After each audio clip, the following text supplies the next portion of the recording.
ಎಲ್ರಿಗೂ ನಮಸ್ಕಾರ. Welcome back to Sandhya Shetty's kitchen. ಇವತ್ತಿನ ವಿಡಿಯೋದಲ್ಲಿ ರುಚಿಯಾಗಿರುವಂಥ ಮಾವಿನ ಹಣ್ಣಿನ ಕೇಸರಿ ಬಾತನ್ನು ಯಾವ ಥರ ಮಾಡೋದಂತ ತೋರಿಸ್ತಾ ಇದ್ದೀನಿ. ಮ್ಯಾಂಗೋ ಕೇಸರಿ ಬಾತನ್ನು ಫಸ್ಟಿಗೆ ಒಂದು ಫ್ರೈಂಗ್ ಪ್ಯಾನ್ನ ಕಾಯಿಸ್ಬಿಟ್ಟು 4ರಿಂದ 5 ಟೇಬಲ್ ಸ್ಪೂನ್ ಆಗುವಷ್ಟು ತುಪ್ಪ ಹಾಕೋಬೇಕು. ತುಪ್ಪ ಕಾಯ್ತಿದ್ದ ಹಾಗೆಯೇ ಸ್ವಲ್ಪ ದ್ರಾಕ್ಷಿ ಗೋಡಂಬಿ ಸೇರಿಸಿ ಹುರಿದಿಟ್ಕೊಳ್ಬೇಕು. ದ್ರಾಕ್ಷಿ ಎಲ್ಲ ದೊಡ್ಡದಾಗಬೇಕು ಮತ್ತು ಗೋಡಂಬಿದು ಲೈಟಾಗಿ ಕಲರ್ ಚೇಂಜ್ ಆಗಬೇಕು, ಅಲ್ಲಿವರೆಗೂ ಹುರ್ಕೊಳ್ಬೇಕು. ದ್ರಾಕ್ಷಿ ಗೋಡಂಬಿನ ಎತ್ತಿಟ್ಕೊಂಡು ಉಳಿದಿರುವಂಥ ತುಪ್ಪಕ್ಕೇ ಅರ್ಧ ಕಪ್ ಆಗುವಷ್ಟು ರವೆ ಹಾಕ್ಕೊಳ್ತಾ ಇದ್ದೀನಿ. ಮೀಡಿಯಮ್ ರವೆ ತೊಗೊಂಡಿದ್ದೀನಿ ನಾನಿಲ್ಲಿ. ರವೆ ಸೇರಿಸ್ಬಿಟ್ಟು ಒಂದು 2 ನಿಮಿಷದವರೆಗೂ ಹುರ್ಕೊಳ್ಳೋಣ. ರವೆ ಫ್ರೈ ಆಗ್ತಿದ್ದ ಹಾಗೆಯೇ ಇದಕ್ಕೆ ಇವಾಗ 1.5 ಲೋಟ ಆಗುವಷ್ಟು ಬಿಸಿನೀರು ಹಾಕ್ಕೊಳ್ತಾ ಇದ್ದೀನಿ.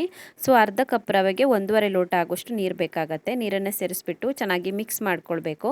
ನೀರೆಲ್ಲ ಪೂರ್ತಿಯಾಗಿ ಇಂಗಬೇಕು, ಅಲ್ಲಿವರೆಗೂ ಮಿಕ್ಸ್ ಮಾಡ್ಕೊಳ್ಬೇಕು. ನೋಡಿ, ನೀರೆಲ್ಲ ಇಂಗ್ಬಿಟ್ಟು ದಪ್ಪ ಆಗಿದೆ.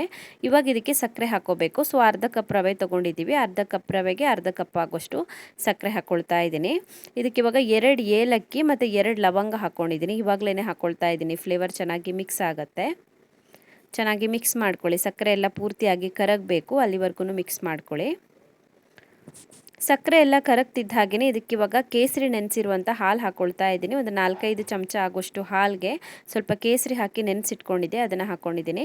ಅರ್ಧ ಕಪ್ ಆಗುವಷ್ಟು ಮಾವಿನ ಹಣ್ಣಿನ ಪೇಸ್ಟ್ ಹಾಕ್ಕೊಳ್ತಾ ಇದ್ದೀನಿ. ಸೊ ರವೆ ಎಷ್ಟು ತೊಗೊಂಡಿದ್ದೀವೋ ಅದೇ ಪ್ರಮಾಣದಲ್ಲಿ ಮಾವಿನ ಹಣ್ಣಿನ ಪೇಸ್ಟನ್ನು ತೊಗೊಳ್ಬೇಕು. ಮಾವಿನ ಹಣ್ಣನ್ನು ರುಬ್ಬಿ ತೊಗೊಂಡಿರೋದು ಇದು. ಸೊ ಒಂದು ಮಾವಿನ ಹಣ್ಣು ಯೂಸ್ ಮಾಡಿದ್ದೀನಿ ಇದಕ್ಕೆ. ಮಾವಿನ ಹಣ್ಣಿನ ಪೇಸ್ಟು ಮತ್ತು ಕೇಸರಿ ನೆನೆಸಿರುವಂಥ ಹಾಲನ್ನು ಸೇರಿಸ್ಬಿಟ್ಟು ಚೆನ್ನಾಗಿ ಮಿಕ್ಸ್ ಮಾಡ್ಕೊಳ್ಳೋಣ. ಇದು ತಳ ಬಿಡುತ್ತೆ, ತಳ ಬಿಡೋವರೆಗೂ ಕುಕ್ ಮಾಡ್ಕೊಳ್ಬೇಕು. ತಳ ಬಿಟ್ಬಿಟ್ಟು ತುಪ್ಪ ಎಲ್ಲ ನಾವು ಹಾಕಿರುವಂಥ ತುಪ್ಪ ಎಲ್ಲ ಹೊರಗಡೆ ಬರೋಕ್ಕೆ ಸ್ಟಾರ್ಟ್ ಆಗುತ್ತೆ, ಅಲ್ಲಿವರೆಗೂ ಕುಕ್ ಮಾಡ್ಕೊಳ್ಬೇಕು. ಒಂದೇ ಒಂದು ಚಿಟಿಕೆ ಉಪ್ಪು ಹಾಕ್ಕೊಳ್ತಾ ಇದ್ದೀನಿ. ಯಾವುದೇ ರೀತಿ ಸಿಹಿ ತಿಂಡಿ ಮಾಡುವಾಗ ಒಂದು ಚಿಟಿಕೆ ಉಪ್ಪು ಹಾಕ್ಕೊಂಡ್ರೆ ರುಚಿ ಚೆನ್ನಾಗಿ ಬರುತ್ತೆ.